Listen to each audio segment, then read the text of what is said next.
Hey there, I am offering creative programming classes on this channel where I will teach you Java programming from the ground up. Whether you are a beginner or looking to sharpen your coding skill, join me on this programming journey. आज का video start करते हैं। देखिए, previous video में हमने एक simple programme बना करके देखे थे कि जावा में प्रोग्राम बनाते कैसे हैं। तो हमने बताया था कि नेक्स्ट वीडियो में उस प्रोग्राम को हम एक्सप्लेन करेंगे। तो देखिए, सबसे पहले क्या होता है, किसी भी मतलब कोई भी, अगर आप जावा में कोई भी एक सिंपल प्रोग्राम भी सिंपल ही क्यों नहीं, एक अगर आप प्रोग्राम बनाते हैं तो सबसे पहले आप स्टार्ट क्या कीजिए, क्लास। और ये जो सिंपल है वो क्लास का नाम है। आप इस क्लास का नाम में सिंपल की जगह आप कुछ भी रख सकते हो, ये सिंपल नाम है। उसके बाद public static void main string argument और system dot out dot println hello Java. इसमें क्या हुआ है कि सिंपल सा एक प्रोग्राम है जिसमें हेलो जावा को प्रिंट करवा रहे हैं। देखिए, इसको जो है ना, किस फाइल में जो सेव करेंगे उसका नाम क्या होगा, सिंपल डॉट जावा। सिंपल डॉट जावा क्या होगा, ये डॉट जो बाहर का जो डॉट है ये फुल स्टॉप है। ये सिंपल डॉट जावा, आखिर ये सिंपल ही क्यों रखेंगे, क्योंकि जो आपका क्लास का नाम है उसी नाम से हमको सेव करना पड़ेगा और लास्ट में डॉट जावा एक्सटेंशन देना पड़ेगा। ठीक है, जब हम किसी भी फाइल को जब क्या करवा लिए, हम सेव कर लिए, तो सबसे पहले सेव करने के दौरान हमें देखना होगा कि हम अपने प्रोग्राम को किस फोल्डर के किस जगह पे, मतलब उस जगह का पाथ क्या है, कहाँ पे हम स्टोर कर रहे हैं, वो सारा देखना पड़ेगा। उसके बाद क्या है, जिस पाथ पे, सपोज डेट कि हम डी ड्राइव के अंदर एक जावा नाम का फोल्डर है, उस फोल्डर के अंदर हम सिंपल डॉट जावा को सेव करवाए, तो कंपाइल करवाने से पहले सीएमडी को ओपन करके और डी ड्राइव में जा करके फिर जावा फोल्डर के अंदर जा करके जो आपका क्लास, जो आपका फाइल नेम है वो, उसके आगे जावा सी क्या है, जावा सी के द्वारा हम लोग क्या करते हैं, कंपाइल करते हैं। कोई भी जावा प्रोग्राम अगर हम लिखते हैं तो जावा सी के हेल्प से हम उसको कंपाइल करते हैं। अगर वो सक्सेसफुली कंपाइल हो गया तो उसको एग्जीक्यूट करने के लिए सिर्फ जो जावा एक्सटेंशन है उसको पहले लगा देते हैं और लास्ट में हमारा क्लास का नेम देते हैं। जैसे कि हम लोग ये जानते हैं कि जो ऊपर में ये जो प्रोग्राम है, इस प्रोग्राम का हमारा आउटपुट क्या आएगा, हेलो जावा आएगा। ठीक है, अब हम लोग ये देखते हैं कि कैसे हम लोग कंपाइलेशन करने, उसका फ्लो क्या है। तो जब हम लोग क्या करते हैं, जावा सी के मदद से जावा प्रोग्राम को कंपाइल करते हैं, तो जो भी हम जावा कोड में जो भी सोर्स कोड हमारा होता है वह किस में कन्वर्ट हो जाता है, बाइट कोड में कन्वर्ट हो जाता है। ये सारा डिटेल्स हमने एक वीडियो में बना गया हुआ है, जो कि मेरे प्लेलिस्ट में मिल जाएगा। जिनको भी ये source code into byte code से कैसे क्या होता है आप नहीं पता है, तो आप मेरा वीडियो जाकर देख सकते हैं। ठीक है, तो क्या होता है, सबसे पहले जैसे हम जावा सी से कंपाइल करते हैं ना, तो वो क्या होता है, हमारा प्रोग्राम जो है वो बाइट कोड में कन्वर्ट हो जाता है। ठीक है, अब आती है हमारी सबसे स्टार्टिंग में हम लोग क्या देखें, क्लास। तो क्लास है क्या, तो क्लास एक कीवर्ड है जो कि जावा में क्लास डिक्लेयर करने के लिए यूज होता है। सॉरी। और अ class is a blueprint for creating object. अगर आपसे कोई डिफिनेशन पूछता है कि भाई क्लास है क्या, तो एक सिंपल डिफिनेशन क्या होगा कि क्लास जो है ब्लूप्रिंट है जो कि ऑब्जेक्ट क्रिएट करता है। जैसे में क्लास सिंपल हो गया, और इस क्लास के अंदर अपना जो भी मेथड लिखना है वो आप लिख सकते हैं। उसके बाद देखिए क्या है, क्लास सिंपल तो हो गया। उसके बाद देखिए सबसे दूसरा जो कीवर्ड आता है वो पब्लिक आता है। अब यहाँ पे हम देखते हैं पब्लिक क्या है। जैसे कि आपको जानते हैं कि एक्सेस मॉडिफायर जो होते हैं वो तीन या थ्री टाइप्स के होते हैं, पर यहाँ पे सिर्फ हम पब्लिक डिस्कस करते हैं। बाकी आने वाले वीडियो में हम डिटेल्स इसका, इस टॉपिक से रिलेटेड हम एक पूरा वीडियो ही बनाएंगे।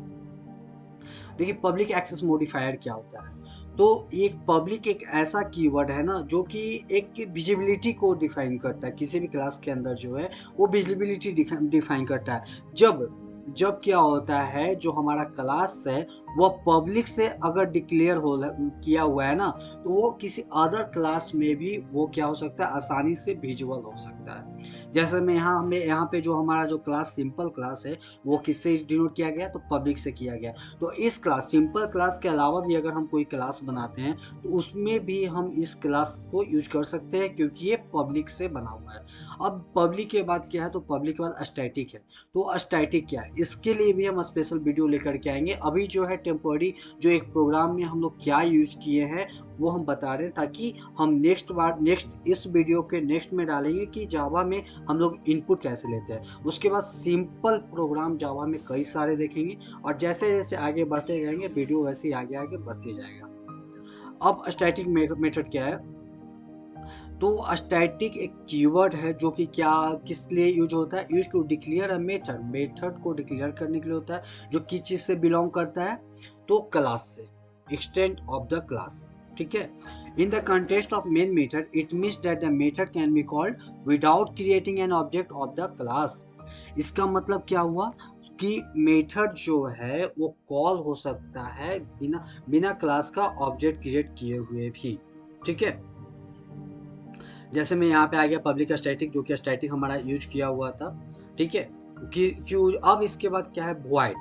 अब ये वॉइड क्या है, तो वॉइड एक जैसे कि कहने का मतलब है कि जैसे सपोज डेट आप अगर सी पढ़े हो, सी प्लस प्लस पढ़े हो, तो कहीं कहीं पे इंट मेन लिखा होता है, कहीं कहीं पे वॉइड मेन लिखा होता है। तो वॉइड का मतलब क्या है, तो वॉइड का मतलब यहाँ पे ये है ना कि आप ये रिटर्न टाइप से, अगर आप वॉइड लिखते हैं कहने का मतलब कि आपको कुछ भी रिटर्न वो आपको नहीं मिलेगा, आपको कोई भी रिटर्न कोई वैल्यू नहीं मिलेगा। अगर आप इंट लेते हैं तो जैसे इंट मतलब इंटीजर डेटा टाइप, तो अगर आप इंट लेते होते हैं तो इसका मतलब है कि आप जो है उस प्रोग्राम से कोई रिटर्न वैल्यू मांग रहे हैं। लेकिन वॉइड का मतलब होता है कि वो आपको कुछ भी रिटर्न नहीं करेगा, इसलिए हम लोग यहाँ पे वॉइड लिखते हैं। सिंपल प्रोग्राम में हम लोग वॉइड ही लिखते हैं।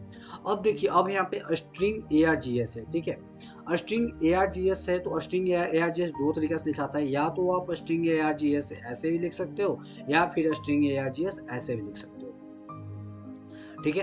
तो args कहने का मतलब आर्गुमेंट, ठीक है। ये क्या करता है कि कमांड लाइन आर्गुमेंट क्या करता है, पास करता है कहाँ, मेन मेथड में। ये इस आर्गुमेंट को हम लोग प्रोग्राम के अंदर यूज कर सकते हैं, ठीक है। अब है प्रिंट स्टेटमेंट। जैसे में देखिए ये जो क्या हुआ, ये system dot out dot println, जैसे में सी में क्या होता है प्रिंट एफ होता है, सी प्लस प्लस में क्या होता है सी आउट होता है, उसी तरीका से जावा में क्या होता है system dot out dot println. System dot out dot println जो है ना, ये ध्यान रखिएगा कि जावा जो है केस सेंसिटिव है। केस सेंसिटिव करने का मतलब कि ये एक आस्की वैल्यू पे वर्क करता है, और इसका आस्की वैल्यू करने का मतलब कि कैपिटल ए और स्मॉल ए का आस्की वैल्यू डिफरेंट होता है, ठीक है। इसलिए अगर आप गलती से कहीं पे क्या किया, जैसे में हम आपको बताया सिस्टम आउट डॉट प्रिंटलन है, आप बाय मिस्टेक क्या करते हैं, ये जो पी यहाँ पे स्मॉल लिखा हुआ है इसको आप डिलीट करके और पी को कैपिटल लिख दीजिएगा तो एरर आएगा। क्यों,